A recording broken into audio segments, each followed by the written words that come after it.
Mirëmbrëma të nderuar shikues. Sonte do të flasim për sigurinë në përgjithësi e në veçanti për momentet në të cilat ka kaluar edhe vendi ynë, sidomos muajin e fundit. Pra, do të flasim konkretisht për mënyrën se si organizua festa e 28 nëntorit. Do të flasim në veçanti edhe për protestën se a janë kushtet ideale, a është përgatitja e nevojshme që një protestë e kësaj natyre në mbrojtje të ish-krerëve të UÇK-s të mbahet edhe në qytetin e Shkupit. Do të flasim për projektin e fundit që është lansuar nga Ministria e Punëve të Brendshme, pra që njihet si Safe City.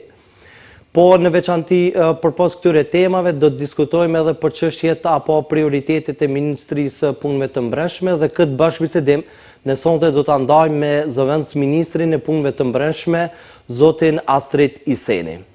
Mirëmbrëma zoti Iseni, mirë se erdhët. Mirëmbrëma i nderuar zotri Abeden. Mirë se u gjetëm, faleminderit për ftesën. Zoti Iseni, po e filloj me këtë fundit ashtu siç e dëgjuat edhe në hyrje, çështja është kaloi festa 28 nëntori, duke marrë parasysh edhe vitin që lan pas, festat janë evente që duhet shënohen nga të gjithë qytetarët pa dallime etnike, fetare, racore, kështu. Dhe këtë garancë garanton edhe kushtetuta e vendit, po përgjegjës për realizimin e këtyre festave, natyrisht që është edhe institucioni cilin e përfaqëson edhe ju. Me pak fjalë na përshkruani se si kaloi festa e 28 nëntori këtë vit, dhe me fjalë të tjera a kishit sfida në garantimin e sigurisë së qytetarëve që të festojnë lirshëm. E para, ne festuam 28 nëntorin si çdo shqiptar tjetër në Republikën e Maqedonisë së Veriut, besoj me shumë ngazëllim dhe qytetari të lartë. E dyta, pushteti do thotë organizoi edhe manifestime të ndryshme, duke filluar prej festës së ditës së alfabetit, 22 nëntor, deri më 28 nëntor, pa të organizime evente të ndryshme, të organizuar nga qeverisja, po gjithashtu edhe nga pushteti lokal, dhe përfunduam me organizimin gjithashtu edhe të ambasadës së Shqipërisë, në të cilën këto festa përndryshe shprehen edhe një unitet gjithkombëtar, dhe gjithashtu përshkruan edhe reflektimin e rrugëtimit tonë si kombë. Krahasuar me festat e vitit të kaluar, besoj se këtë vit kemi kaluar pak më mirë, po mos të themi shkëlqyeshëm, se sa vitin e kaluar, ku normalisht vitin e kaluar patëm disa incidente sporadike, këtë vit besoj se menaxhimi sa i përket mbarvajtjes së festave dhe nivelit të sigurisë dhe ruajtjes dhe rendit dhe qetësisë së publikut besoj ka kaluar në format më të duhur. A ka ndihmuar zhvillimi teknologjik që ngjarjet dhe eventet të tilla publike për masave më të mëdha, pra masive të moderohen dhe të jenë në kontroll më të mirë, më të lehtë, më shpejt? Unë besoj se çdo zhvillim teknologjik ndryshon edhe mendsinë e qytetarisë, kështu që pa marrë parasysh do thotë se sa investohet në digitalizimin e forcave të rendit dhe sigurisë publike, më kryesisht Ministria e Punëve të Brendshme kohëve të fundit e dim se punon shumë në modernizimin e policisë, në modernizimin e kushteve të cilët normalisht do të krijojnë edhe një transparencë më të madhe, një siguri më të madhe të rendit publik. Besoj se këto kanë ndikuar edhe në vetbesimin, kanë ndikuar edhe në ndryshimin e mentalitetit të organizimit të këtyre protestave dhe këtyre organizimeve të bimeve të cilët janë të paralajmëruara. Kështu që unë mendoj se teknologjia normalisht se luan një rol kyç edhe në ngritjen e mentalitetit shoqëror. Po, zoti Iseni, megjithatë ju theksoni që këtë vit është festuar më shlirë për dallim prej vitit tjetër, më pak incidente për dallim, po megjithatë ajo që është theksuar dhe që është mediatizuar është një problematik arrestimi një të riut 18 vjeçar pikërisht në qytetin e Kumanovës prej nga vini edhe ju. Përpos arrestimit të 18 vjeçarit ka pasur arrestim edhe të 5 të rinjëve tjerë maqedonas, të cilët janë kapur teksa kanë tentuar ta djegin flamurin kombëtar shqiptar. Megjithatë, deri në këtë momenti nuk dihet cila është arsyeja e ndalimit dhe arrestimit të këtij të riu 18 vjeçar në qytetin e Kumanovës. Ashtu siç e cekët edhe ju, me datë 28 nëntor 2025, në Kumanovë gjatë kremtimit të festës së flamurit, zyrtarët policorë, të stacionit policor në Kumanov privuan nga liria një të ri me iniciale AS të moshës 18 vjeçare për kryerjen e veprës penale në bazë të nenit 319 të kodit penal, në të cilën do thot nxitet urrejtja, përçarja ndëretnike, fetare apo racore, dhe kështu që normalisht se zyrtarët policorë edhe atë që e deklarova në formë të shkruar, kanë vepruar në bazë të suazave ligjore, dhe normalisht se kemi thënë se nuk do të tolerohet asnjë qytetar pavarësisht të etnisë të cilën e ka. Në të njëjtën natë do thotë pas një ore, meqense ky rast i arrestimit të riut shqiptar ka ndodhur ora 9:45, një orë më vonë janë arrestuar do thotë gjithashtu edhe të rinj të palës maqedone, të cilët do thotë kemi pas informacione të tilla se parapërgatiten mbas të shërbimeve informative të cilët kanale ne i kemi, se sikur se vitin e kaluar që ndodhi dojnë ta përdosin flamurin kombëtar, kështu që besoj se zyrtarët policor kanë qenë shumë vigjilent, kanë qenë agjil dhe kanë parandaluar këto të ri para se të ndodh incidenti, akt i planifikuar, dhe gjithashtu ka pas edhe raste të tjera në të cilën kemi pas disa të mitur të cilët nuk kanë dashur të identifikohen, me fantomka në kokë, ka pas raste të tilla që kanë pas edhe objekte të forta disa të rinj, kështu që gjithë do thotë janë arrestuar konform do thotë të ligjeve, në soazat të ligjeve, normalisht se nuk do të tolerohet asnjë i cili do thotë normalisht shkel ligjin, dhe Ministria e Punëve të Brendshme është në gatishmëri do thotë të respektojë dhe të marrë masa jo në forma selektive. Prandaj edhe këtu ishte edhe pyetja rrallës që a ka garancë që për gjitha etnitetet tjera në Maqedoninë e Veriut procesi i ndalimit dhe hetimit zhvillohet në përputhje me ligjin, sepse ka pasur edhe reagime edhe nga oponentët tuaj politik, të cilët e kanë cilësuar arrestimin e të riut 18 vjeçar si arrestimi pa drejt, pa bazë ligjore. Ju e shpjeguat në formë institucionale ligjore duke cituar edhe nene të posaçme, mirë, po megjithatë për ta kuptuar qartë opinionin që na dëgjon. Pse zoti Iceni u arrestua konkretisht ky ri 18 vjeçar dhe a mbajnë ato akuza që është arrestuar padrejtisht? Unë besoj se nuk mbajnë ato akuza se është arrestuar padrejtisht, atë edhe që e citova pak më herët, se çdo do të thotë person i cili normalisht shkel ligjet, normalisht se pasojnë edhe dënime të cilët dënime normalisht se do duhet patjetër secili do thotë ti ndjek. Kështu që unë besoj se ligji është i njëjtë për gjithë, natyrisht se po garantojmë do thotë se ligji do të jetë i njëjtë për gjithë. Republika e Maqedonisë është shtet ligjor dhe është shtet i cili është shteti së drejtës, dhe unë besoj se në asnjë moment nuk ka pasur, as nuk do të ketë arrestime apo privime nga liria apo ndalesa, siç i quajmë ne, do thotë ndalesa arbitrare. Po do të veprojmë konform ligjeve, konform do thotë gjitha akteve neneve të cilët normalisht janë me standardet të cilët janë në shtet. Dakor. Ju me thjerash përmendet edhe një ngjarje apo një incident të vitit të kaluar, për të cilën do thotë secili qytetar tashmë është vetëm i informuar, ku një policë maqedonas ka tentuar që në qytetin e Kumanovës, sërish pra po flasim për ngjarjet e vitit të kaluar, e ka tërhequr flamurin shqiptar në mënyrë që është cilësuar pra nga videopamjet, është cilësuar që ka bërë një përdhosje të flamurit shqiptar, dhe më pas nga ju, nga lider të koalicionit Vlen, po dhe nga ju si zëvendësministri i Punëve të Brendshëm, keni deklaruar publikisht që ndaj tij do të merren masa të caktuara konform ligjit. Por më vonë kanë qarkulluar zërat dhe informata që i njëjti policë është avancuar në pozitën që e ka pasur deri në momentin që e ka bërë atë akt. Si qëndron puna këtu, zoti Iceni? Polici maqedonas që e ka përdhosur flamurin shqiptar është ndëshkuar apo është avancuar? Nuk është e vërtetë, do thotë polici maqedonas nuk është avancuar, meqense në atë rast e dim se ka pas edhe polic shqiptar, të cili ka asistuar gjatë asaj natë në të cilën është hjek flamuri shqiptar, kështu që nuk kemi avancime as për njerin, as për tjetrin polic, dhe nuk qëndron kjo do thotë e cila qarkullon në publik. Do thot nuk ka avancim për policën fjalë. A ka ndëshkim masa, çfarë masash janë marrë ndaj tij? Do thot masat disiplinore të ne janë në vazhdimsi, në rrje dhe normal se ekziston kontrolli i brendshëm, ekzistojnë edhe masat disiplinore, kështu që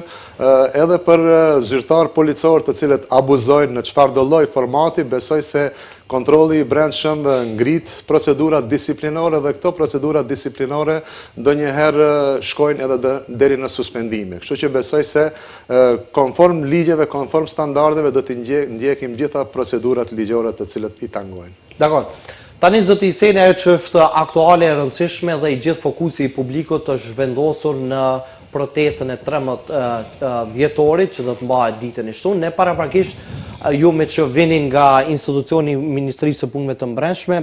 na informoni për procedura cilat janë për organizimin e një proteste nga plani ideja deri tek miratimi. Pra çfarë duhet bëjnë organizatorët, çfarë duhet kërkojnë nga Ministria cilën ju e përfaqësoni këtu, çfarë duhet bëjnë organizatorët, cilat janë hapat për organizimin e një proteste, që pastaj flasim konkretisht edhe për protestën në fjalë. Tubimet apo protestat në fjalë nuk miratohen, po ato duhet të raportohen dhe normalisht gjitha këto tubime dhe protestat të qeta janë me standarde në të cilët normalisht se garantohet protesta edhe në bazë të kushtetutës, kështu që organizatorët janë të obliguar të raportojnë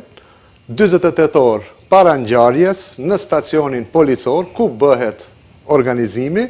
dhe normalisht ato raportojnë për të gjitha të dhënat, duke filluar nga vendi se ku do organizohet, koha e organizimit, ora e organizimit, numri i pjesëmarrësve të cilët do të marrin pjesë, pastaj raportojnë edhe për protestën e cila ndoshta mund të jetë si një lloj marshute apo protestë e cila do të organizohen në vetë ngjarje, do të jetë protestë statike dhe na raportojnë për emrat e organizatorëve, gjithashtu na raportojnë edhe për sigurimin të cilët vetë organizatorët mundohen që t'ja lehtësojnë Ministrisë Punëve të Brendshme me organizimin dhe me sigurimin të cilët ato vetëm se kanë vendosur që t'i ndihmojnë këtyre proceseve sa i përket ruajtjes dhe rendit dhe qetësisë publike dhe gjithashtu na informojnë edhe për itinerarin që ceka pak më herët se ai itinerar a do të jetë në formë statike të mbajtjes të asaj proteste apo ajo protestë do të ketë ndonjë marshut në qytet. Dakor. Mirë po edhe nga përvoja së kaluarës, ju me që jeni shkurt kohë në këtë institucion, protestat janë evente publike ku mund të shpeshherë situata të dalë edhe jashtë kontrollit. Megjithatë, si e vlerësonin nga Ministria e Punëve të Brendshme, domethënë impaktin dhe rrezikshmërinë e këtyre organizimeve publike, domethënë a është rreziku i lartë që të mbahet një protestë në Maqedoninë e Veriut? Ministria e Punëve të Brendshme do thotë kryen vlerësime të rrezikut, normalisht ajo është pjesa e parë para se të caktohet një tubim apo një protestë e tillë dhe normal ka disa parametra në të cilët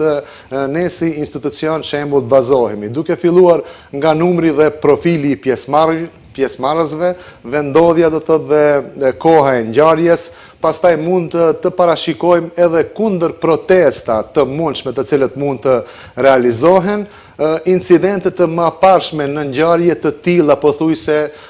të cilët janë identike me llojin e tillë të protestave dhe pa marrë parasysh a ka ndonjë potencial të ndonjë grupi specifik. Pastaj gjithashtu bazohemi edhe në parametrat e informacioneve në bazë të shërbimeve operative, mjedisin dhe rreziqet të cilët mund të ndodhin në trafik dhe gjithë ky vlerësim besoj është shumë i rëndësishëm që normalisht këto protesta të jenë paqësore dhe të rrjedhin në mënyrën sa më të qetë. Nga kjo periudhë që jeni zëvendës ministër i Punëve të Brendshme, a keni vërejtur ndryshime në sjelljen protestuese të qytetarëve të këtij vendit? Unë besoj do të thotë se vitet e fundit është vërejtur një ndryshim, në lidhje me organizimin dhe besoj se organizatorët në periudhën e fundit kohore janë më të pjekur, do të thotë se vetëdijsimi është shumë në nivel më të ngritur dhe organizatorët periudhën e fundit kohore kanë një komunikim shumë më të shprehur me organet e Ministrisë së Punëve të Brendshme. Për këtë arsye jemi edhe ne falenderues që ky bashkëpunim normal se ngrit edhe cilësinë e sigurisë publike, normalisht edhe atë që thash edhe lehtëson edhe punën e Ministrisë së Punëve të Brendshme që gjithçka të rrjedh në bazë të kornizave të mundshme. Pra vlerësoni se duhet do e mos të ekzistojë një bashkëpunim i ngushtë ndërmjet organizatorëve dhe institucionit pra Ministrisë së Punëve të Brendshme që protesta të kalojë në mënyrë të menaxhueshme. Besoj se po, kur kemi një komunikim të tillë, një bashkëdyzim mes organizatorëve të protestave, bashkë me organet e rendit, në pak vihet edhe ajo mënyra e logjistikës e organizimit, pastaj intervenimi dhe kohëzgjatja sa më e shpejt për shkakun e sigurisë. Gjithashtu do të thotë është shumë e rëndësishme ky bashkëpunim, me qenë se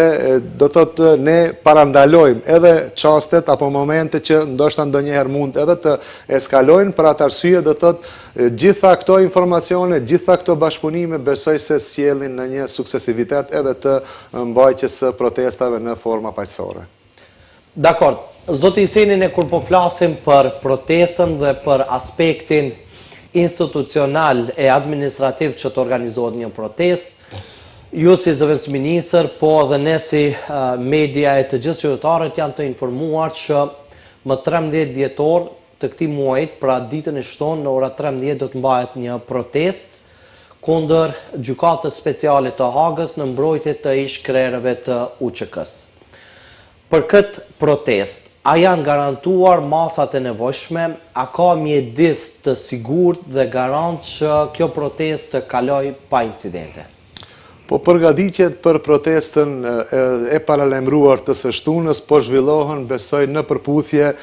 me procedurat dhe kompetencat e paracaktuara. MPB-ja po merr masa do të thotë duhura për të siguruar mbarvajtjen e ngjarjes dhe për të ruajtur, besoj, sigurinë publike. Kështu që besoj se gjitha kushtet janë të pjekura që kjo protestë të kalojë në mënyrën sa më të qetë. A kanë kontaktuar, a keni, në fakt ne folëm rëndësinë e bashkëpunimit ndërmjet organizatorëve dhe këtij institucioni që protesta të kalojë krejtësisht e qetë dhe pa incidente. A keni kontaktuar me organizatorët, a kanë qenë në Ministrinë e Punëve të Brendshme, a është kërkuar leje, a është dhënë informimi i duhur në kohë reale që ju pastaj t'i merrni gjitha masat e nevojshme për realizimin e kësaj proteste? Besoj se komunikimi është në nivelin më të lartë me organizatorët dhe normalisht për atë arsye edhe ne besoj se i kemi marrur si Ministri e Punëve të Brendshme gjitha masat e duhura që kjo protestë të rrjedhë në formatin sa më të mirë. Një çështje që është e rëndësishme dhe që ka ngritur edhe interesimin edhe mediave dhe publikut edhe për te kufive tanë, është çështja e pjesëmarrësve që priten masivisht të jenë pjesëmarrës që kanë qenë dhe janë ushtarë të ushtrisë çlirimtare kombëtare. Në këtë drejtim, pjesëmarrja e tyre në protestën në Shkup, a ka garancë, a ka kushte ideale që ata si do të vinë gjashëm do të kthehen pa u arrestuar edhe nëse kanë flet arrest nga shteti i Serbisë? Po normalisht se garancë do ketë atëherë kur protestat normal se do të rrjedhin të qeta dhe protestat do të rrjedhin në atë nivel që do të tregohet, besoj, një qytetari e lartë, patjetër se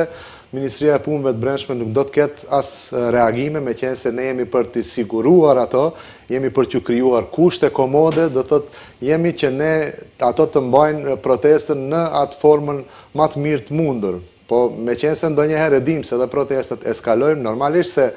Ministria e Punëve të Brendshme nuk mund të jetë garancë, me qenë se për neve garancë është ligji, atë e dim dhe ne duhet gjithë ta respektojmë ligjin në suazët e asaj që është e shkruar. Dhe kjo problematik besoj se është e kakmoqme, është një problem më i vjetër, në të cilët besoj se kjo qeverisja ndoshta jo në atë formatin e shkruar,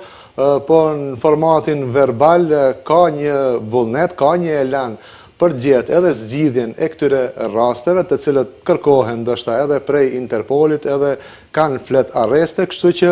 janë bazuar në disa modele, e dim se kemi kësi njohuri edhe prej liderëve të cilët përfaqësojnë koalicionin qeveritar, kështu që besoj se në tarmën do të keni edhe informacione dhe besoj se kjo çështje do zgjidhet shumë shpejt edhe në atë formatin e shkruar. Po, për ta qartësuar për publiku, sepse ka dalur edhe një kontim nga koalicioni Vlem, cilin e përfaqësoni ju, të cilët kanë deklaruar që ka garancë të plot dhe kjo çështje është e rregulluar me marrëveshje politike mes partnerëve qeveritar, ndërkaq tani ju si kompetent dhe përgjegjës nga Ministria e Punëve të Mbrëmshme deklaroni që nëse respektohen rregullat e të protestuarit në mënyrë të qetë, pra nuk do të arrestohet askush. Është e vërtetë. Do të edhe ne qëndrojmë mbrapa kësaj deklarate dhe normalisht atë që thash, ne shpresojmë se protestat do të jenë qeta, protestat të cilët normalisht e kanë përkrahjen e Ministrisë Punëve të Mbrëmshme dhe ne jemi që t'i sigurojmë qytetarët dhe jo absolutisht që marrëmi të drejtën e protestave të qeta. Kështu që unë plotësisht qëndroj edhe prapa kësaj deklarate dhe shpresoj se këto raste do të zgjidhen shumë shpejt. Dakor. Tani për ta përmbyllur diskutimin për protestën e 13 dhjetorit, pra me pak fjalë, zoti Seni, ju po deklaroni që institucioni, Ministria e Punëve të Mbrëmshme është në gjendje gatishmërie për të kontribuar në mbarvajtjen e kësaj proteste. E vërtetë është. Do të thotë ne jemi në gjendje gatishmërie, kemi marrë gjitha parakushtet, gjitha planet, sektorët e veçantë të cilët janë kompetent për të siguruar rendin dhe qetësinë publike, punojnë në këtë drejtim dhe besoj se do të kalojnë protesta qeta dhe do të japin mesazhin e duhur për atje ku duhet. Mbetet të shihet, ndërkaq ne po vazhdojmë diskutimin, zoti Seni, me çështje tjera që e tangojnë pikërisht ministrinë të cilën ju e përfaqësoni. Fjala është për projektin e fundit që është lansuar, një risi, një befasi për të gjithë qytetarët brenda vendit, po mbase edhe për juve si zyrtar dhe ushtrues të funksioneve të veçanta. Projekti Safe City, zoti Seni, në cilën fazë ndodhet aktualisht? Më lejoni fillim të them se ky projekt është një ndër projektet kapitale dhe një ndër projektet më të veçanta që ka ndodhur në periudhën kur unë jam në hierarkinë menaxhuese të MPB-s, kështu që unë e përgëzoj këtë projekt. Aktualisht Safe City është në fazën ku e dim se ka filluar të implementohet në mënyrë probë në territorin e kryeqendrës, më konkretisht në Shkup, pothuajse gjithkund është duke qenë aktiv. Pas qytetit të Shkupit do të fillojë funksionimi edhe në qytetet më të mëdha, besoj në Kumanov dhe në Tetov, dhe gjithashtu do të ketë implementim edhe në korridorin 8 dhe 10. Për momentin, atë që thash është në fazën testuese, në të cilën qytetarët paralajmërohen për shkeljet të cilët i bëjnë në komunikacion, është një formë paralajmëruese, një formë e vërejtjes, e cila besoj se edhe kjo e ka një periudhë. Në fillim planifikuam që kjo periudhë të jetë diku një muaj testuese, mirë po sipas gjitha gjasave besoj se kjo periudhë testuese do të zgjasë ndoshta edhe një muaj shtesë dhe planifikojmë që diku të fillojë implementimin me një shkurt të vitit 2026, gjë që ambicjet e Ministrisë Punëve të Mbrëmshme janë që ky sistem i Safe City të shtrihet në gjithë territorin e Republikës së Maqedonisë së Veriut dhe një ashtu mendojmë se ky sistem i Safe City duhet të shtrihet në çdo rrugë, në çdo rrugicë, që këtë siguri dhe këtë kontrol të ndjej çdo qytetar, po edhe të punojmë edhe në modifikimin e këtyre kamerave, se qëllimi nuk është vetëm se të pozicionojmë kamera, po të përpunohen ato që të regjistrohet çdo vepër penale e cila është e mundshme në atë. Po, në këtë drejtim ishte edhe pyetja e radhës që çfarë në realitet është ai synimi esencial thelbësor përmes këtij projekti? Çfarë synon MPB të realizojë përmes këtij projekti, zoti Seni? Qëllimi përfundimtar i projektit Safe City është rritja e sigurisë së qytetarëve dhe ulja e ndjeshme e numrit të lartë të viktimave, të cilët besoj se vitet e kalumeve ka qenë një numër shumë i lartë i viktimave, të cilët i kemi pasur, për atë arsye dhe faza finale apo qëllimi final i realizimit të këtij projekti i cili është në zhvillim të sipër është pikërisht që ne të mundohemi që spaku ta ruajmë një jetë njerëzore. Atëherë do të vim në përfundim se me të vërtetë ky projekt është shumë produktiv, ky projekt është i qelluar. Kështu që normalisht do të mundohemi që këtë projekt të Safe City ta shtrim besoj në gjithë vendin tonë. Përkundër gjitha këtyre efekteve pozitive që ju po përmendni zoti Seni, sërish ka edhe skeptik, ka edhe një dozë dyshimi mbi çështjen e cënimit të privatësisë. Pra qytetarët vetëm sa dalin nga pragu i shtëpisë, në çdo cep janë nën vëzhgim të kamerave. Sa ka garancë dhe siguri që ky projekt dhe këto kamera në pika në cilat vendosen nuk do të keq përdoren për cënimin e privatësisë së qytetarëve. Mbrojtja e këtyre të dhënave besoj se është një shqetësim legjitim i qytetarëve. Mirë po, zgjedhjet ligjore të propozuara besoj se janë në përputhje me Agjencionin për mbrojtje të dhënave personale, që nënkupton se përpunimi i këtyre të dhënave do të jetë minimal. Vetëm në raste kur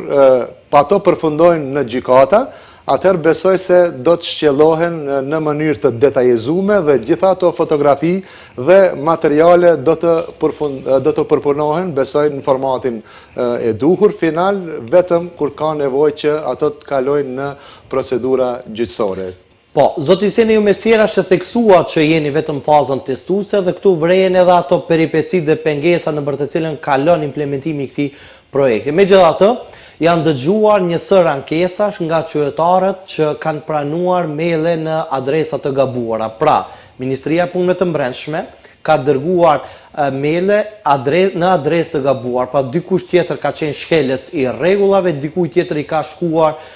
porosia në adresë të gabuar, pra. Dhe kjo në fakt a flet për mënyrën ose kaosin në të cilat ndodhet sistemi i Ministrisë së Punëve të Brendshme që me automatizëm ngritje dhe dyshimin e keqpërdorimit të dhënave personale, pra privatësisë së qytetarëve të këtij vendi, sepse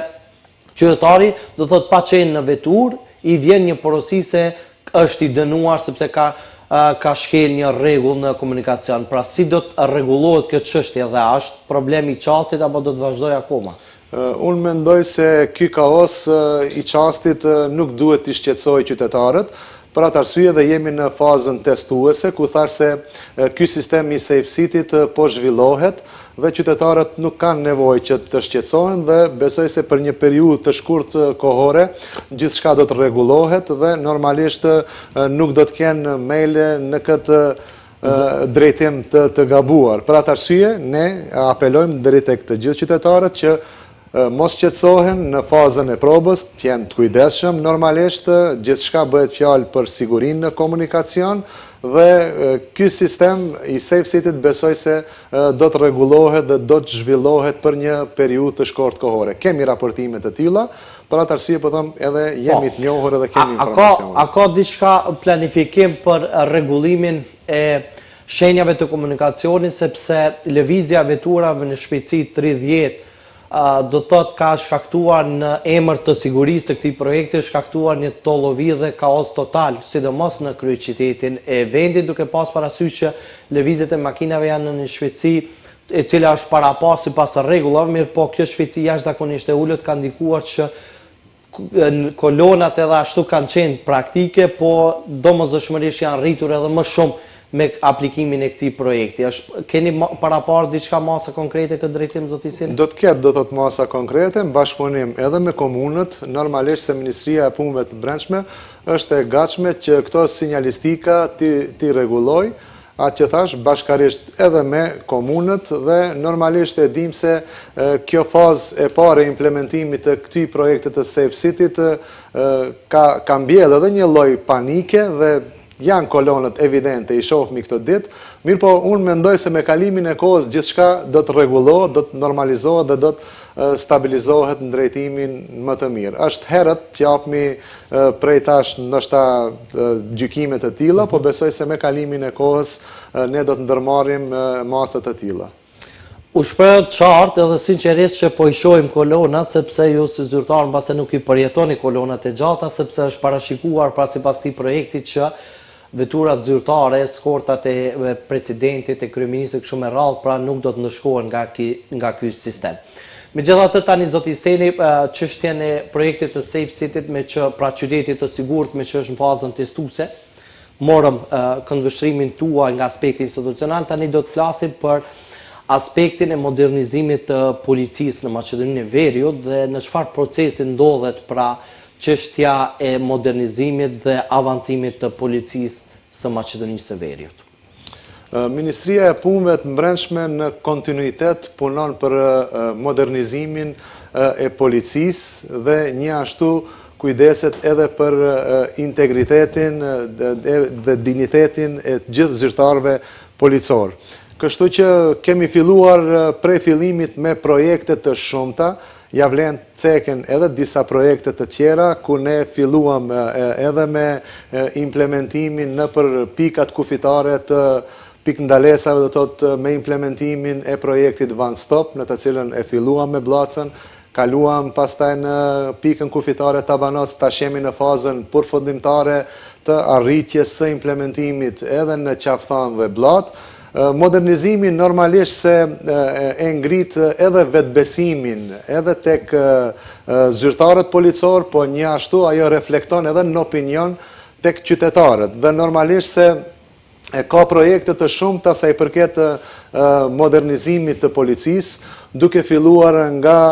modernizimi i veturave zyrtare, të cilët edhe në atë pjesë jemi duke investuar bollshëm, që besoj se këtë periudhë tani na pret edhe një investim i madh sa i përket veturave policore, ku do të shpërndahen në të gjitha stacionet policore në Maqedoninë e Veriut, gjithashtu modernizimi i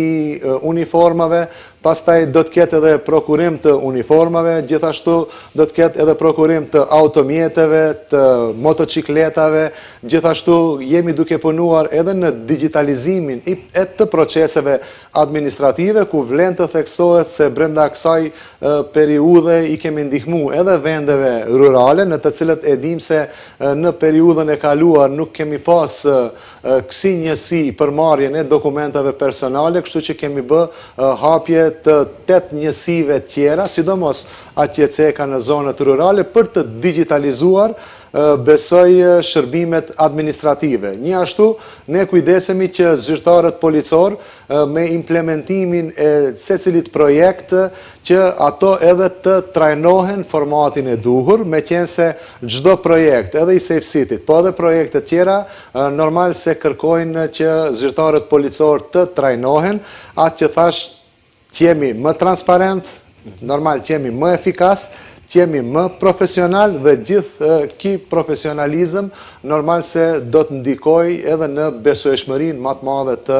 opinionit, të publikut. Dakor. Lufta kundër krimit dhe korrupsionit është tema cilën e dëgjojmë më së shpeshti. Kemi parë prej kur është ndryshuar edhe pushteti, kemi parë edhe aksione të veçanta që janë ndërmarrë në këtë drejtim. Megjithatë, zoti Seni, a ka garancë të plotë që lufta kundër krimit dhe korrupsionit në Maqedoninë e Veriut zhvillohet në mënyrë të drejtë, pra pa pas përgjedhje apo selektime të veçanta?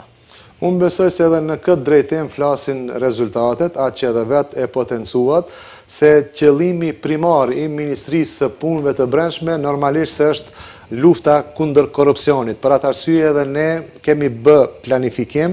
në të cilën në planin strategjik të vitit 2023-2025, prioritet i Ministrisë së Punëve të Brendshme është lufta kundër korrupsionit, sigurimi i integritetit profesional dhe normalisht edhe parandalimi i keqpërdorimeve të mundshme, të cilët normalisht për neve këto keqpërdorime janë prioritet kryesor, por njëkohësisht janë edhe sfidë. Kështu që ne mundohemi që mos të ketë normalisht selektime, të punojmë sektorët të cilët janë kompetent, janë vazhdimsi, do të thotë duke krijuar plane që lufta kundër krimit të organizuar, kundër korrupsionit jetë një luftë e pamshirshme, sepse edhe ne jemi zotuar, besoj, para kampanjave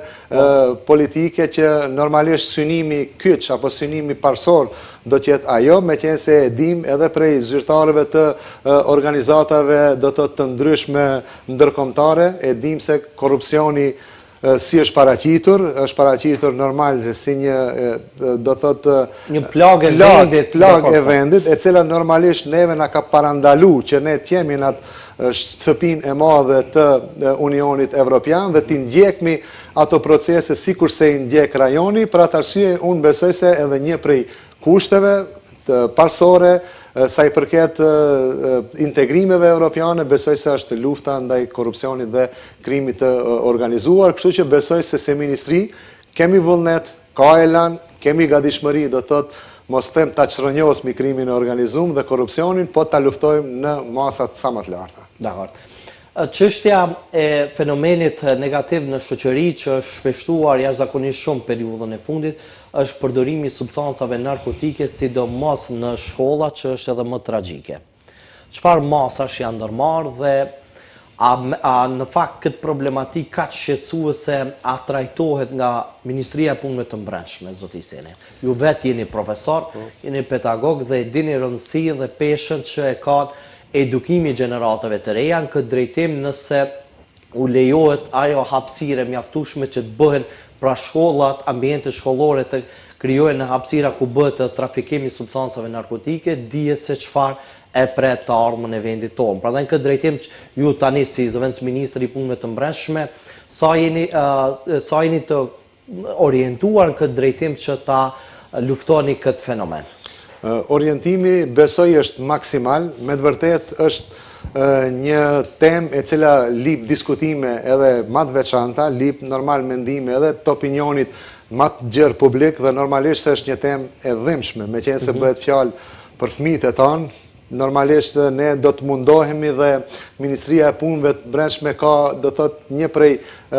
prioriteteve kryesore është edhe parandalimi i këtyre devijimeve të cilët ne i shohmi në përditshmëri.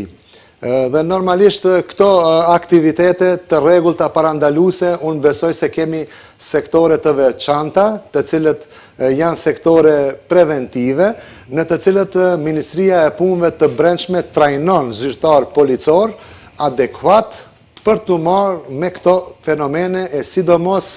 ato zyrtar policor bajnë ligjërata të tilla, ndjekin trajnime dhe kurse nëpër shkollat fillore të mesme dhe gjithandej nëpër institucionet arsimore, duke ja u shpjeguar, do thotë, gjitha këto të meta që i sjell shembull trafikimi i drogës, që ja u sjell shembull krimi organizuar dhe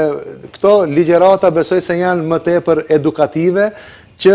nxënësit të informohen me të metët, me reperkusionet të cilët i kanë këto lëndë narkotike dhe normalisht të jenë sa më afër këtyre informacioneve, po edhe të ketë një ndërlidhshmëri shembull mes nxënësve dhe mes policisë. Dakor, po përpos aspektit edukativ, zoti Seni, a merren masa ndëshkuese, domethënë a ka siguri në shkolla? A duhet të jenë të qetë prindërit kur dërgojnë fëmijët e tyre në shkolla? Punojmë në drejtim dhe normal me secilin stacion policor, kur takojmë me kryeshefët, normalisht se mua ndoshta më tangon edhe më shumë që t'jap një ndikim, një impakt dhe në çdo takim kur takohem me zyrtarët policor, sidomos me kryeshefët e stacioneve policore, pika më e ndjeshme e imja është që ketë zyrtar policor në për shkolla fillore dhe në për shkolla sidomos të mesme, ku e dim se bëhet fjalë për një, do thotë, moshë e mitur, kështu që ato në çdo kohë bëjnë plane të tilla, të cilët inspektor, do thotë, kryesor shkojnë atje, të cilët janë për prevenim, marrin masa, përcjellin situatën në për shkolla dhe besoj se prindërit mundet lirisht të rrinë të qetë dhe çdo ditë punojmë që kjo sa më shumë të shtohet, kjo mënyrë e këtij edukimi të fëmijëve dhe normalisht siguria tjetë edhe e nivelit më të lartë në për institucionet arsimore. Dakor, zoti Semi, jemi krejt në fund dhe për ta përmbyllur këtë diskutim me një pyetje që buron edhe nga unë personalisht, po është një tangim i gjithë secilit prej nesh. Sa jemi të sigurt në Maqedoninë e Veriut, zoti Iseni, se vlerësoni nivelin e sigurisë në vend, duke marrë për bazë që ka ndodhur vjedhje, vrasje, raste të cilat akoma nuk janë hetuar dhe nuk janë zbuluar. Po megjithatë, me pak fjalë na përshkruani nivelin e sigurisë në vend, me që jeni pra zëvendës ministër i punëve të brendshme dhe çfarë mund të na thoni për sigurinë tonë si qytetarë të këtij vendi. Ministria e punëve të brendshme e ka prioritet sigurinë e qytetarëve, atë që ne të gjithë e dim, dhe punohet në drejtim që normalisht çdo qytetar ta ndjejë veten të lirë në çdo veprim të tij në përditshmëri. Mirë po, unë mendoj si zyrtar i Ministrisë Punëve të Brendshme, po edhe si qytetar, që siguria e qytetarëve dhe siguria e shtetit nuk varet vetëm prej një institucioni. Kështu që këtu duhet ketë korelacion mes do të thotë qytetarëve, të ngritet vetëdia, besoj, të ngritet mentaliteti, të ndryshohet mindseti i gjithë qytetarëve dhe gjithë secili prej neve të japmi impakt, të japmi ndikim në sigurinë e përgjithshme të opinionit dhe mos presim do të thotë gjithçka vetëm prej një organi, i cili organ normalisht se është përgjegjës për sigurinë, po unë besoj se duhet ketë korelacion, duhet ketë bashkëpunim, sikurse në vendet e Europës, në të cilën përpos policëve, rendin dhe sigurinë publike e ruajnë edhe qytetarët. Për atë arsye unë apeloj deri tek gjithë qytetarët që mos presim vetëm se prej një organit që ai do thotë të rregulloje gjithçka. Jemi në fazat të tilla që Maqedonia e Veriut pret do thotë të fillojë klasteret për integrimin në Unionin Evropian dhe normalisht se siguria është çështje primare, siç është edhe çështja e ekonomisë apo edhe çështje tjera të cilët i tangojnë shtetit tonë. Për atë arsye duhet që të ketë një korelacion mes qytetarëve, një korelacion mes gjitha organeve të ruajtjes dhe rendit publik dhe ne të mendojmë si europian, të fillojmë që të inkorporohemi para se ne do të ta morrmi atë verdiktin final nga organet kompetente. Dakor. Faleminderit zoti Iseni për kohën tuaj, ishte kënaqësi. Faleminderit edhe për juve, mirëmbëjtje. Ndërkaq, ju shikues të nderuar, faleminderit për vëmendjen dhe deri në takimin ton të radhës, mirëmbëjtje.